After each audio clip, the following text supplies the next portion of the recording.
Hello friends, dear student. Now we have a new topic, that is electric potential due to a single charge. आज हम electric potential को calculate करेंगे हम एक single charge की वजह से। एक सिंगल चार्ज ले रहे हैं हम और इलेक्ट्रिक पोटेंशियल को कैलकुलेट करने जा रहे हैं। तो देखिए यहाँ पे मैंने पहले ही बना कर रखा है। ये आपके पास एक सिंगल चार्ज है Q। इस सिंगल चार्ज की वजह से आपने इस पॉइंट P पर इलेक्ट्रिक पोटेंशियल को कैलकुलेट करने जाना है, कैलकुलेट करना है आपने। तो वो कैसे आप कैलकुलेट करोगे, मैंने पहले वही लिखा है कि we consider a charge Q which is situated at point O and P be the point where we have to calculate the electric potential due to this charge Q। इस Q चार्ज की वजह से हमें electric potential को calculate करना है। कहां पर? इस पॉइंट P पर। कैसे कैलकुलेट करते हैं हम इलेक्ट्रिक पोटेंशियल को? आपको पता है, ये ऑलरेडी मैंने आपको पढ़ाया है, इलेक्ट्रिक पोटेंशियल भी और पोटेंशियल डिफरेंस भी। वहां पर मैंने बोला था इलेक्ट्रिक पोटेंशियल क्या होता है। It is the amount of burden to move a unit positive charge from infinity to that point where you have to find out the electric potential. देखिए, अगर मैंने इस पॉइंट पी पर अगर इलेक्ट्रिक पोटेंशियल को कैलकुलेट करना है या करने जा रहा हूं मैं, तो मुझे वर्डन करना पड़ेगा। 1 कूलम ऑफ चार्ज पर वर्डन करना पड़ेगा। मुझे 1 कूलम ऑफ चार्ज को इन्फिनिटी से लाना पड़ेगा और उस पॉइंट P तक, जिस पॉइंट पर आपने इलेक्ट्रिक पोटेंशियल को कैलकुलेट करना है। तो वर्डन करूंगा मैं 1 कूलम ऑफ चार्ज को 1 कूलम ऑफ चार्ज पर, तो वही वर्डन जो होगा store in the form of electric potential में। क्लियर हो आपको? तो ये हमारे पास होता है इलेक्ट्रिक पोटेंशियल। इलेक्ट्रिक पोटेंशियल, वही इलेक्ट्रिक पोटेंशियल मैंने एट पॉइंट P पर कैलकुलेट करना है। तो सबसे पहले मुझे वर्डन करना पड़ेगा और वो वर्डन जो है वही स्टोर होता है in the form of electric potential में। तो वर्डन कहां से करना पड़ेगा? मुझे 1 कूलम ऑफ चार्ज को इन्फिनिटी से लाना पड़ेगा पॉइंट P तक, जिस पॉइंट पर आपने इलेक्ट्रिक पोटेंशियल को कैलकुलेट करना होगा अगेंस्ट द इलेक्ट्रोस्टैटिक फोर्स। क्योंकि 1 कूलम ऑफ चार्ज पर इस प्लस Q चार्ज की वजह से जो इलेक्ट्रोस्टैटिक फोर्स पर एक्ट करेगी वो रिपल्सिव फोर्स एक्ट करेगी वहां की तरफ। क्लियर हो रहा है आपको? क्योंकि ये भी पॉजिटिव है, 1 कूलम ऑफ चार्ज पॉजिटिव है, तो इस पर जो फोर्स एक्ट करेगी, इलेक्ट्रोस्टैटिक फोर्स जो इस पर एक्ट करेगी, वो इलेक्ट्रोस्टैटिक फोर्स कहां की तरफ होगी? वो हमारे पास आउटवर्ड्स की तरफ होगी। कहां की तरफ होगी? वहां की तरफ होगी। तो उसके अगेंस्ट मुझे वर्डन करना पड़ेगा। तो जब मुझे उसके अगेंस्ट वर्डन करना पड़ेगा, तो वही वर्डन जो होता है store in the form of electric potential में। क्लियर हो आपको? और मुझे उस चार्ज को 1 कूलम ऑफ चार्ज को मूव कराना पड़ेगा इस Q चार्ज के फील्ड में, न कि वहां पर जहां पर इस Q चार्ज की इलेक्ट्रिक फील्ड नहीं होगी। क्योंकि वहां पर जो हमारे पास जो है वर्डन, एक्सटर्नल वर्डन करने की कोई जरूरत नहीं होगी, क्योंकि रिपल्सिव फोर्स पर वहां पर एक्ट करेगी नहीं। अगर हमारे पास इन्फिनिटी पर होगा हमारे पास 1 कूलम ऑफ चार्ज, तो वहां पर तो हमारे पास इस Q चार्ज पर फोर्स एक्ट नहीं कर रही है यहाँ पर, इसीलिए यहाँ पर इलेक्ट्रिक पोटेंशियल 0 होता है। लेकिन जब 1 कूलम ऑफ चार्ज को मैं थोड़ा लाऊंगा कहां पर? इस Q चार्ज के फील्ड के करीब लाऊंगा मैं, उस पर, उस फील्ड में इस Q चार्ज की वजह से उस 1 कूलम ऑफ चार्ज पर रिपल्सिव फोर्स एक्ट करेगी। और वहां पर जब मैं एक्सटर्नल फोर्स अप्लाई करूंगा मैं, तो वो एक्सटर्नल फोर्स की, वो उस एक्सटर्नल फोर्स की वजह से जब वर्डन होगा, जो वर्डन होगा वो स्टोर हो जाएगा हमारे पास इलेक्ट्रिक पोटेंशियल में, न कि वहां पर जहां पर हमारे पास रिपल्सिव फोर्स एक्ट नहीं करेगी 1 कूलम ऑफ चार्ज पर। क्योंकि इन्फिनिटी पर होगा हमारे पास 1 कूलम ऑफ चार्ज, काफी दूर होगा, वहां पर तो रिपल्सिव फोर्स एक्ट ही नहीं कर रही हमारे पास 1 कूलम ऑफ चार्ज पर। तो वहां पर तो इजीली हम 1 कूलम ऑफ चार्ज को ला सकते हैं किसी भी पॉइंट से, किसी भी पॉइंट पर, पॉइंट से कहां की तरफ? Q की तरफ। लेकिन हमें जो वर्डन करना पड़ेगा वो अगेंस्ट द इलेक्ट्रोस्टैटिक फोर्स करना है। जहां पर हमारे पास इलेक्ट्रोस्टैटिक फोर्स होगी, तो वहां पर हमें वर्डन करना पड़ेगा उसके ऑपोजिट में। वो वर्डन स्टोर होता है in the form of electric potential में। क्लियर? तो ये आपको मैंने बोलना था, क्लियर होना चाहिए आपको, ये पॉइंट्स आपको क्लियर होने चाहिए कि कौन सा वर्डन स्टोर होता है in the form of electric potential में। तो देखिए, यहां पर मैंने OP को कंसिडर किया है कि OP आपके पास इस इक्वल है, R के इक्वल है। इसके बाद O से लेकर A तक जो हमारे पास डिस्टेंस OA जो हमारे पास, वो किस इक्वल है? X के इक्वल है। OA X के इक्वल है। अब जब मैंने वर्डन कैलकुलेट करना है,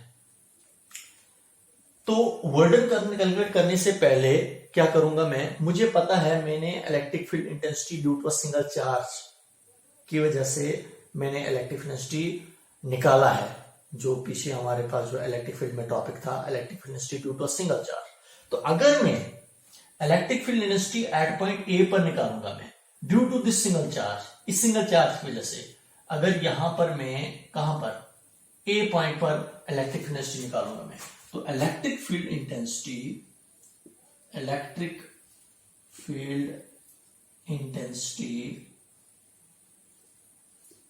eight point at P due to at P नहीं लिखेंगे एट ए ड्यू टू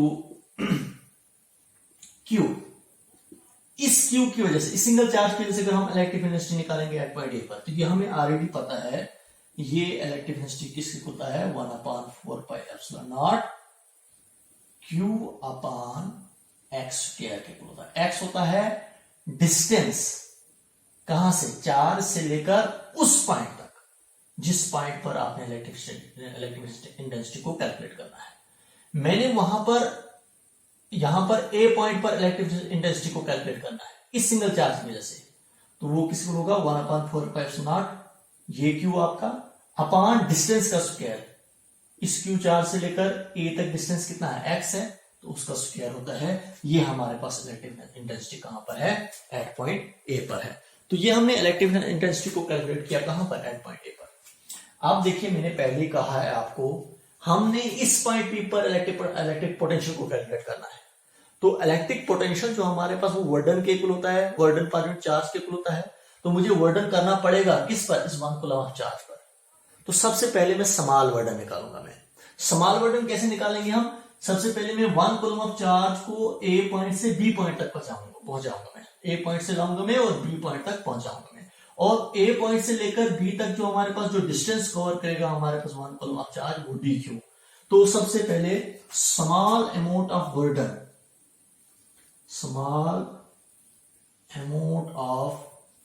वर्डन निकालेंगे हम, वर्डन to bring 1 coulomb of charge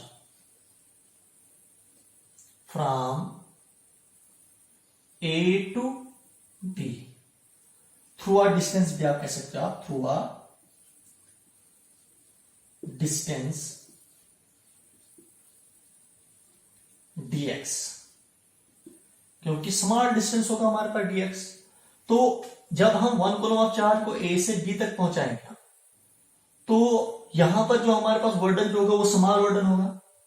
तो वो स्मॉल वर्डन यहां पर लिखेंगे हम, वो स्मॉल वर्डन हमारे पास किसके इक्वल आएगा, उस स्मॉल वर्डन को हम डी डब्ल्यू से रिप्रेजेंट करेंगे हम। तो ये हमारे पास स्मॉल वर्डन जो होगा वो एफ डी एक्स के इक्वल होगा। और यहां पर मैं माइनस भी यूज करूंगा, माइनस एफ डी एक्स। ये क्यों लिखा मैंने minus F D X, because this work done is against the electrostatic force. तो small work done to bring 1 coulomb of charge from A to B, A से हम बी, ए से लाया हमने और बी तक पहुंचाया हमने 1 coulomb of charge through a distance of D x against electric force कहो या इलेक्ट्रोस्टैटिक फोर्स को। देखिए इस 1 कूलम ऑफ चार्ज पर जो हमारे पास इलेक्ट्रोस्टैटिक फोर्स है वो कहां की तरफ है, वहां की तरफ, कहां की तरफ होगी, इस 1 कूलम, क्योंकि रिपल्सिव फोर्स है ना क्यू पर। इस 1 कूलम ऑफ चार्ज पर जो रिपल्सिव फोर्स एक्ट करेगी वो रिपल्सिव फोर्स एक्ट करेगी वहां की तरफ। लेकिन हम एक्सटर्नल फोर्स अप्लाई कर रहे हैं, एक्सटर्नल फोर्स की वजह से हम इस 1 कूलम ऑफ चार्ज को ए पॉइंट से बी पॉइंट की तरफ ला रहे हैं, यहां की तरफ। तो इसका मतलब इलेक्ट्रोस्टैटिक फोर्स जो होगी हमारे पास वो एक्सटर्नल फोर्स के अपोजिट में होगी। तो इसीलिए यहां पर मैंने जो वर्डन लिया ये हमारे पास अगेंस्ट द इलेक्ट्रोस्टैटिक फोर्स है, तो इसीलिए मैंने ये नेगेटिव में लिया, क्योंकि ये जो फोर्स है आपके पास, ये कौन सी फोर्स है, ये आपके पास है इलेक्ट्रोस्टैटिक फोर्स। क्लियर हो आपको, इलेक्ट्रोस्टैटिक फोर्स है ये। तो देखिए इलेक्ट्रोस्टैटिक फोर्स अगर हम बात करेंगे, देखिए अगर 1 कूलम ऑफ चार्ज में कहूंगा इलेक्ट्रोस्टैटिक फोर्स क्या होगी, आपको पता है इलेक्ट्रिक फील्ड इंटेंसिटी जो होता है वो फोर्स पर यूनिट चार्ज के इक्वल होता है। यहां पर चार्ज क्या है, 1 कूलम ऑफ चार्ज है। तो अगर हम फोर्स निकालेंगे, हम एफ निकालेंगे, तो एफ किसके इक्वल होगा, क्यू ई के इक्वल होगा। क्लियर हो रहा है आपको, क्यू ई के इक्वल होगा। तो यहां पर हमारे पास जो है, अगर मैं यहां पर एफ ही निकाल रहा हूं, लेकिन क्यू कितना है आपके पास, चार्ज कितना है, 1 कूलम का है, तो 1 कूलम का चार्ज है, क्यू की जगह पर 1 पुट कर सकता हूं मैं, और ई आपके पास आ रहा है। इसका मतलब एफ जो आएगा यहां पर वो ई के इक्वल आएगा। इसका मतलब इलेक्ट्रोस्टैटिक फोर्स जो होगी, ये एफ ई या आपके पास इलेक्ट्रोस्टैटिक फोर्स है, ये इलेक्ट्रोस्टैटिक फोर्स आपको इलेक्ट्रिक फील्ड इंटेंसिटी के इक्वल मिलेगी। कहां पर, ए पॉइंट पर, समझे आप, जो अभी मैंने निकाल के दिया यहां पर। और आपको ये भी पता होना चाहिए, ये जो हमारे पास जो है यहां पर आपको कहूंगा मैं, ये फोर्स जो होती है वो dot product of two vectors होता है, एफ और डीएक्स का डॉट प्रोडक्ट होता है। ये भी आपको यहां पर क्लियर करके दूंगा मैं।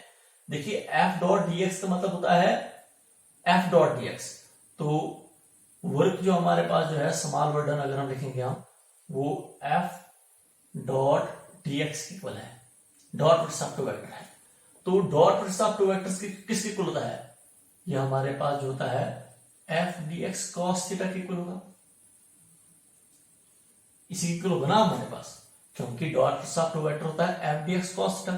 तो यहां पर वर्डन जो आपके पास किस इक्वल आएगा, एफ ये जो हमारे पास है ये इलेक्ट्रोस्टैटिक फोर्स है वहां की तरफ, क्योंकि अगेंस्ट इलेक्ट्रोस्टैटिक फोर्स हम निकाल रहे हैं, इलेक्ट्रिक फोर्स से इलेक्ट्रोस्टैटिक फोर्स। तो हमारे पास 1 कूलम ऑफ चार्ज पर जो इलेक्ट्रोस्टैटिक फोर्स होगी वो वहां की तरफ होगी, और डिस्प्लेसमेंट कहां की तरफ है, यहां की तरफ। इसका मतलब ये थीटा जो होता है, एंगल होता है किसके बीच में, एफ और डीएक्स के बीच में, एफ वहां की तरफ और डीएक्स यहां की तरफ, डीएक्स यहां की तरफ और एफ वहां की तरफ। एंगल कितना बनेगा, 180 डिग्री।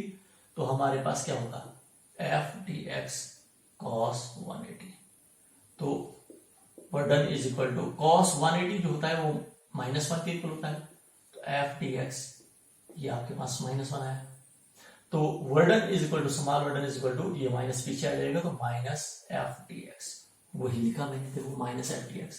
ये यही है हमारे पास, ये आपके पास वर्डन जो है ये अगेंस्ट इलेक्ट्रोस्टैटिक फोर्स है, फोर्स और डिस्प्लेसमेंट के बीच में, जो डिस्प्लेसमेंट आपके पास क्या है, डीएक्स है, फोर्स क्या है, इलेक्ट्रोस्टैटिक है, इसके बीच, इनके बीच में जो एंगल है वो 180 डिग्री है, इसी वजह से हमारे पास नेगेटिव साइन आता है। और दूसरा पॉइंट यहां पर अभी निकाला, ये फोर्स जो हमारे पास इलेक्ट्रोस्टैटिक फोर्स निकाली, ये इलेक्ट्रोस्टैटिक फोर्स इलेक्ट्रिक इंटेंसिटी के इक्वल भी होती है, जो अभी मैंने निकाल के दिया मैंने। तो इसका मतलब यहां पर मैं क्या कह सकता हूं, मैं माइनस एफ की जगह पर मैं ई लिख सकता हूं, मैं ई डीएक्स। क्लियर, यहां तक समझ में आया आपको? ये आप पॉइंट्स आपके माइंड में होने चाहिए। तो तभी जाकर लिखा मैंने एफ की जगह पर ई, क्योंकि electrostatic force is equal to the electric field intensity, ये इलेक्ट्रिक इंटेंसिटी के इक्वल है, ये यहां पर मैंने निकाल के दिया आपको।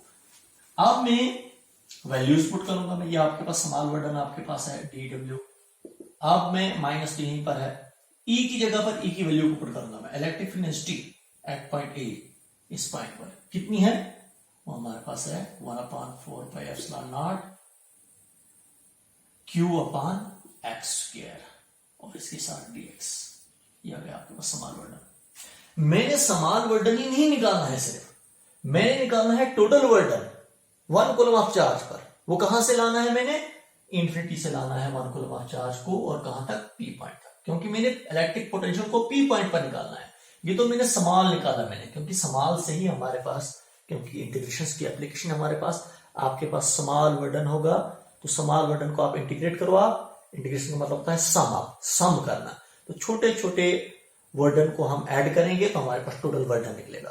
तो इसका मतलब छोटे छोटे वर्डन हमने किए तो हमारे पास पूरा का पूरा वर्डन हो जाएगा, जो हमारे पास 1 कूलम ऑफ चार्ज को कहां से लाएंगे, हम इन्फिनिटी पर लाएंगे। इसका मतलब स्मॉल वर्डन को क्या करूंगा मैं, इंटीग्रेट करूंगा मैं, तो इंटीग्रेट करके मेरे पास टोटल वर्डन निकलेगा। टोटल वर्डन कौन सा होगा, जब हम 1 कूलम ऑफ चार्ज को इन्फिनिटी से लाएंगे उस पॉइंट P तक, जिस पॉइंट पर आपने इलेक्ट्रिक पोटेंशियल को कैलकुलेट करना है। तो इसीलिए ये आपके पास स्मॉल वर्डन है। अब हम अगर टोटल वर्डन निकालने जाएंगे तो टोटल वर्डन आपके पास किसके इक्वल होगा, we have to integrate it, total work done. Total work done निकालने जाएंगे हमें इसको इंटीग्रेट करना पड़ेगा। तो आगे वाले को माइनस तो पीछे निकाला, -1/4 पाई एप्सिलॉन को बाहर निकाल दो, एक्स को भी बाहर निकालो आप, और इंटीग्रेशन जो हम करेंगे वो वेरिएबल्स की होती है 1/x² dx की इंटीग्रेशन होगी, क्योंकि क्यू को भी बाहर निकाला मैंने, 1/4 पाई एप्सिलॉन को भी बाहर निकाला। अब क्या बचेगा, 1/x² और dx। यहां पर जो इंटीग्रेशन करेंगे हम, लिमिट्स के साथ हम इंटीग्रेट करेंगे। कहां से हमने 1 कूलम ऑफ चार्ज को लाना है? इन्फिनिटी से, लोअर लिमिट इन्फिनिटी। कहां तक? इस पॉइंट पी तक। जो पॉइंट पी गिवन चार्ज से कितनी दूरी पर है? आर की दूरी पर है। इसका मतलब अपर लिमिट हो जाएगा आर, क्योंकि आर की दूरी पर आपने इलेक्ट्रिक पोटेंशियल को निकालना है। स्मॉल वर्डन को आप इंटीग्रेट करो, आपके पास टोटल वर्डन निकलेगा, जिसको हम डब्ल्यू से रिप्रेजेंट करेंगे। तो -1/4πε0 यहीं पर है आपके पास, और इसके बाद आपके पास क्यू भी इधर है हमारे पास, क्यू भी साथ में रखेंगे हम, और इसकी इंटीग्रेशन करो आप infinity to r x square, ऊपर आ जाएगा तो -x2 dx, ये आपके पास आ रहा है। तो यहां पर आप इसको सिंप्लीफाई करो आप, वर्डन इज इक्वल टू किसके इक्वल आएगा? -q/4πε0। तो यहीं पर है हमारे पास x रिपर n की फॉर्म में, x रिपर n dx की फॉर्म में, तो इसकी इंटीग्रेशन क्या होगी हमारे पास? x रेट पर n+1, n क्या है? -2+1 हो गया फार्मूले का, अपॉन n+1, n क्या है? -2+1 हो गया फार्मूले का। ये हो गई इंटीग्रेशन इसकी। लिमिट साथ में रखेंगे आप, lower limit infinity, upper limit r। Clear यहां तक आपको? वर्डन इज इक्वल टू -q/4πε0 आपके पास आ रहा है। तो -2 में से +1 निकाल देंगे तो x-1 upon x-1 into r। Minus minus get cancelled, तो आपके पास क्या आ रहा है? यहां तक आपने लिखा होगा वर्डन इज इक्वल टू, वर्डन किसको ला रहा है आपको? That is equal to q/4πε0 x-1 सिर्फ रहा, x-1 को नीचे लाऊंगा मैं तो ये x+1 में कन्वर्ट हो जाएगा। इसकी पावर ऊपर न्यूमरेटर में है, -1 नीचे लाएंगे तो +1 में कन्वर्ट होगा। तो अब लिमिट इनफिनिटी टू आर। अब लिमिट्स पुट करेंगे हम, upper limit minus lower limit. तो upper limit minus lower limit करें अब आप, तो work done is equal to q/4πε0 1/x की जगह पर अपर लिमिट r, -1/x की जगह पर लोअर लिमिट इन्फिनिटी। क्लियर यहां तक आपको?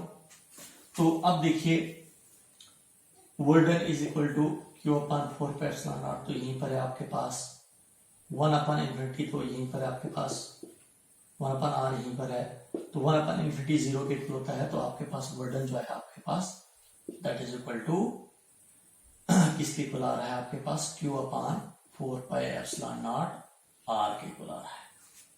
यही वर्डन जो होता है स्टोर होता है in the form of electric potential में। ये वर्डन जो होता है ये इलेक्ट्रिक पोटेंशियल के इक्वल होता है। वो इलेक्ट्रिक पोटेंशियल हमने कहां पर निकाला है? पी पॉइंट पर।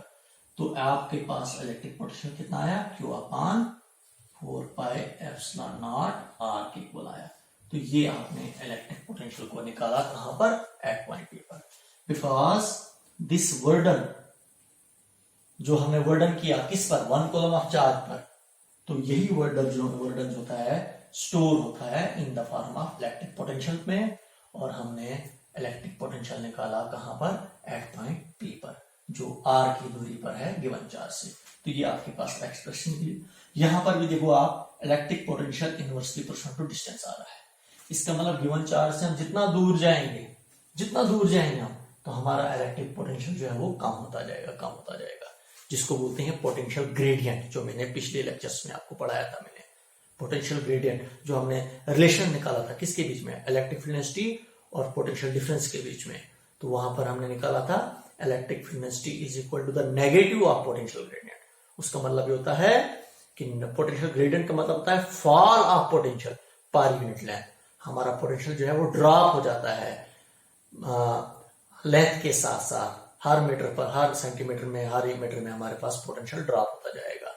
लेकिन कहां की तरफ? Along the direction of electric field. जब हम इलेक्ट्रिक फील्ड की डायरेक्शन में चलेंगे, हम देखिए ये पॉजिटिव चार्ज है, यहाँ पर इलेक्ट्रिक फील्ड की डायरेक्शन वहां की तरफ होगी। तो जब हम वहां की तरफ चलेंगे तो हमारा पोटेंशियल ड्रॉप होता जाएगा। तो इसीलिए हमारे पास जो है potential, electric potential is inversely proportional to distance है। तो डिस्टेंस हमारे पास ये r बढ़ता जाएगा तो पोटेंशियल भी हमारे पास कम होता जाएगा। तो ये हमारा इलेक्ट्रिक पोटेंशियल हमने कैलकुलेट किया कहां पर? एट पॉइंट पी पर। अब थोड़ा सा हम यहां पर डिस्कस करेंगे, इफ गिवन चार्ज, अगर आपके पास given charge if q is positive, अगर आपके पास q पॉजिटिव होगा तो पोटेंशियल भी आपका पॉजिटिव होगा। इलेक्ट्रिक पोटेंशियल भी आपका पॉजिटिव होगा। इलेक्ट्रिक पोटेंशियल अगर आपके पास चार्ज, जो सोर्स चार्ज अगर आपके पास पॉजिटिव होगा, अगर सोर्स चार्ज आपके पास क्या है, if Q is negative, if Q is negative, तो हमारे पास इलेक्ट्रिक पोटेंशियल भी एट पॉइंट पर नेगेटिव ही मिलेगा। तो ये मैंने आपको कहा, आपको अगर हमारे पास सोर्स चार्ज नेगेटिव होगा तो इलेक्ट्रिक पोटेंशियल भी नेगेटिव होगा, अगर सोर्स चार्ज पॉजिटिव तो हमारे पास इलेक्ट्रिक पोटेंशियल भी पॉजिटिव। क्लियर? यहां तक आपको समझ में आया होगा आपको। अब इसके बाद हमारे पास जो है हम ग्राफ बनाएंगे। ग्राफ किसके बीच में? इलेक्ट्रिक पोटेंशियल और डिस्टेंस के बीच में, R। तो देखिए ग्राफ कैसा बनेगा हमारे पास,